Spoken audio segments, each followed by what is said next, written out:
Minkejja l-vot b'saħħtu ta' aktar minn 53% li vvotaw favur id-dħul tad-divorzju responsabbli, 11 il-Ministru jew segretarju parlamentari fil-kabinett ta' Lorenz Gonzi jew votaw kontra r-rieda tal-poplu inkella astjenew.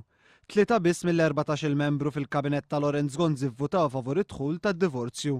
Ivvotaw kontra il-Prim Ministru Lorenz Gonzi, il-Viċi Prim Ministru Tonio Borg, il-Ministri Carmen Sudbonnici, Austin Gatt, Dolores Cristina u Giovanna De Bono flimkien mas-Segretarju Parlamentari Jason Azzopardi.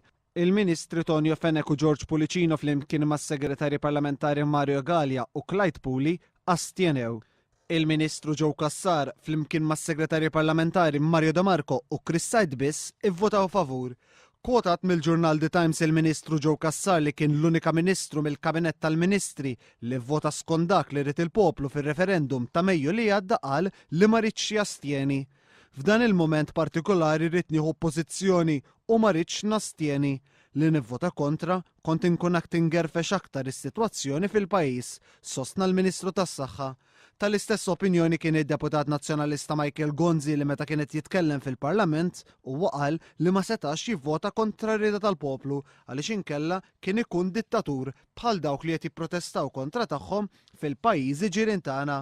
Jekk jiena ma noqgħodx għal din rieda tal-poplu, jien x'differenza għandi minn persuni oħrajn li bħalissa qed jiġġieldu kontra l-istess rieda tal-poplu f'pajjiżi oħrajn ġirien tagħna, dal-konflitt qed idejjaqni. Inħossni li jekk nivvota kontra, x'differenza bejn li nkun dittatur. Il-liġi dwar id-divorzju għaddiet bis-saħħa ta' 44 vot favur li minnhom 12 deputat biss kienu ġejjin min-naħa tal-Gvern. Il-bqija ta' 32 deputat li assiguraw il-liġi fi stadju ta' tieni qari il-kol kienu ġejjin min-naħa tal-Oppożizzjoni, fosthom dak tal-kap tal-Oppożizzjoni, Dr. Joseph Muscat.